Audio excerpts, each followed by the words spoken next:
YouTube, what's going on? It's Chosen a Barber, and we have another tutorial for you guys today we have a mid bald fade, and we have our guy, your chef's favorite chef, won't stop chopping the chair today. So as you can see, we just establishing our initial bald guideline using our outliner blade on our Andis Super ZR detachable clipper.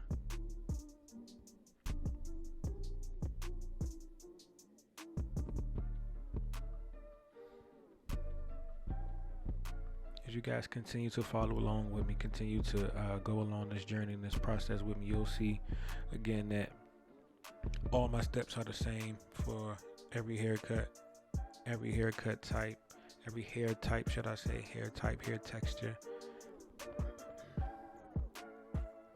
Same foundation for every haircut.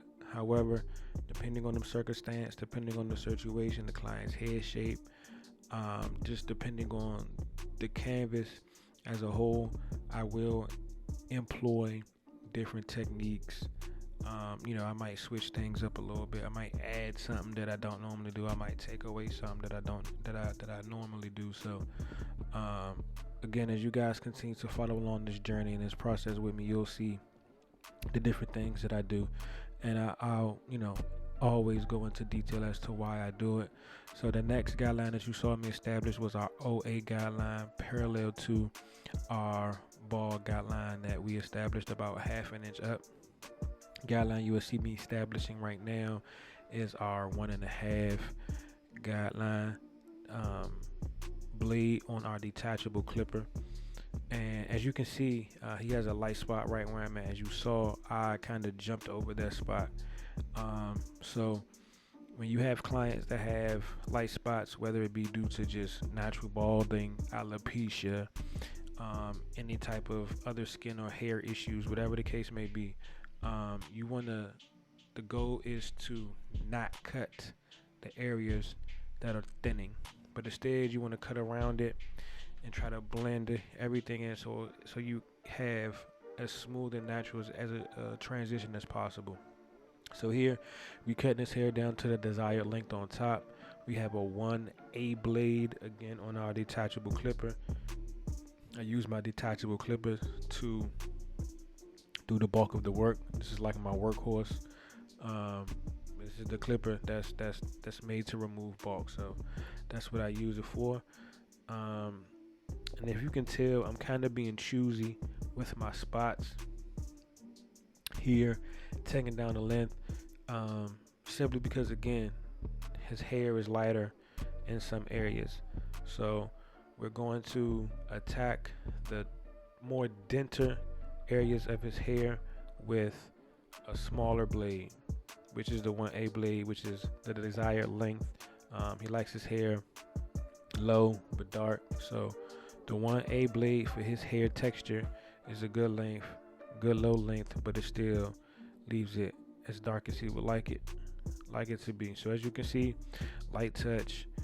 I'm being choosy with my spots, just really attacking the darker spots with that 1A blade. And here I have a bigger blade. I have that 1.5 blade back on there.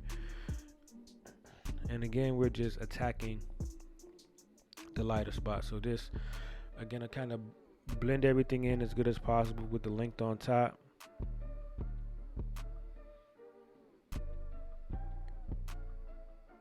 Make everything smooth, a nice smooth, even transition as smooth as possible.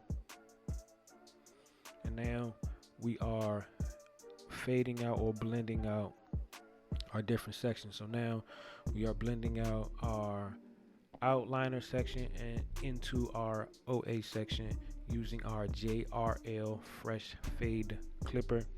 And again, a good thing about this clipper, much like the Babyliss FX clippers, they have notches on the side to help you keep track of your blade placement, basically. So throughout this process, this section here, I fade from the blade closed to the blade open into that OA.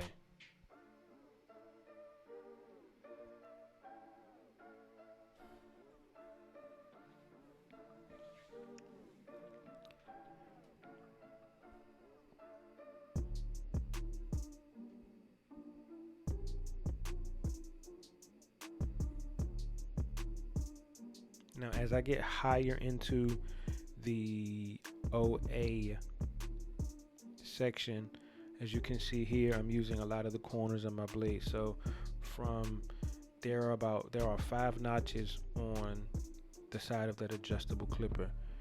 From notch 1 to 2, I use the full blade to blend out that initial hard line, and then from notch 3 to 5, I use the corners of that blade to blend into the OA.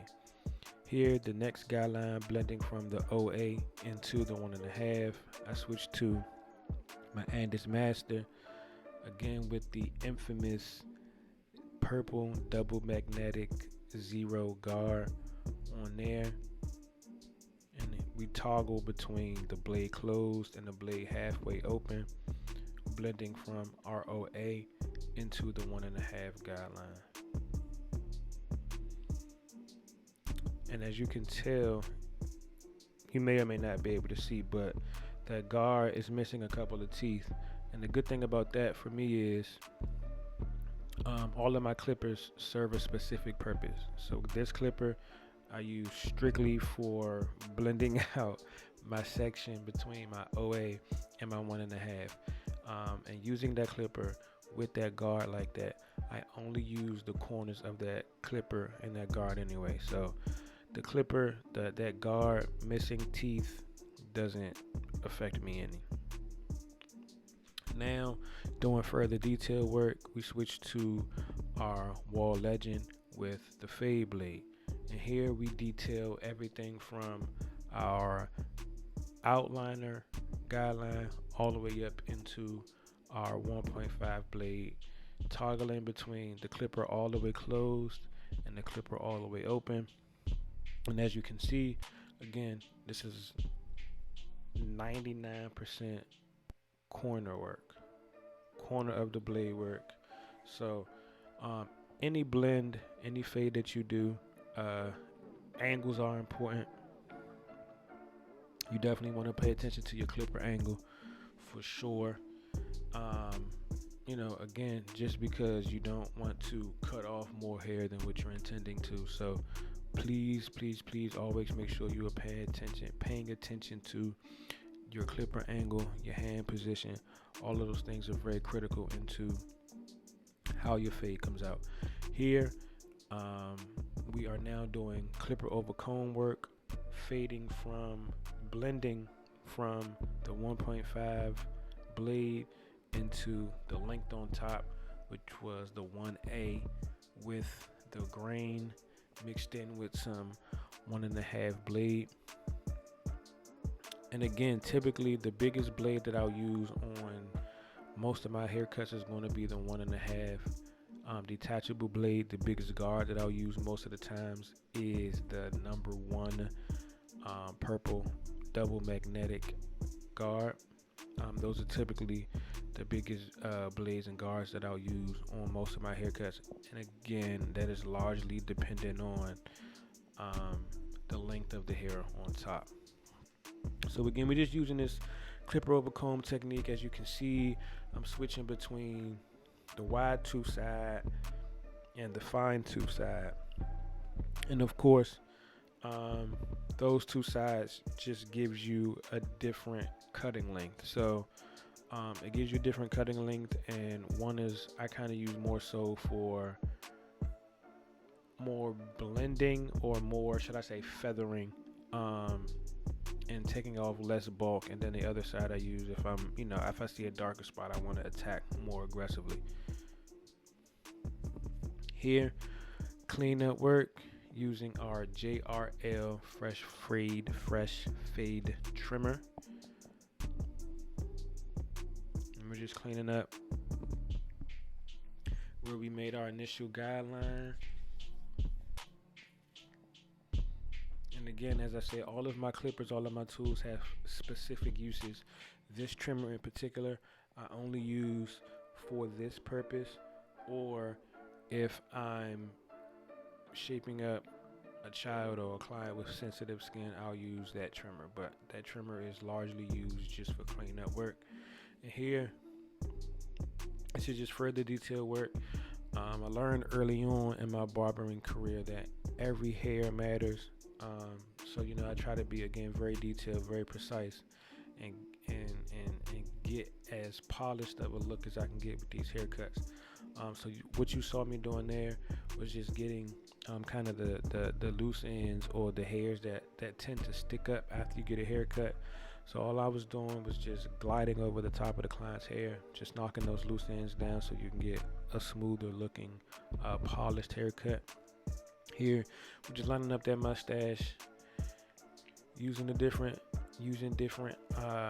features of his face as measuring points. Not only is he your chef's favorite chef, he is also in the military, so you gotta keep it clean face. We appreciate your service, bro. I don't know if I've ever told you that in person, but appreciate your service, man. And all other vets and military personnel out there, we appreciate you guys. We appreciate what you're doing. We appreciate your families for making that sacrifice. Here, we are just attacking that lineup, keeping everything as natural as possible. Finishing the other side of the stash. I kind of do my shape ups. I do one side of the shape up, and I do one side of the stash, and I do the other side of the stash, and I do the other side of the shape up. I'm weird like that. But boom, we attacking the other side of the shape up. For me, when I'm attacking the shape up, I try to put the line. I established my initial shape up line as naturally as possible, at the lowest point of hair, just to kind of clear my path and see where I want to go. Here, this is my spin around and kind of look, give it 360 to see what I need to do, if I need to alter anything, change anything, and boom, here I am. Just making some adjustments that I need to make within the lineup. And here we got the razor work. And for me, I like to do a dry shave. I use spritz on my clients on the hairline, and again, that just dries the hairline out, helps lay the hair down, kind of helps lock everything in place. And it also acts, for me, that I find acts kind of just as an extra barrier to the skin, as in to reduce friction, reduce the irritation against the client's skin. So that's one of the reasons. That's one of the many reasons why I use spritz on the shape up on the clients, and that's why I prefer a dry shave as well.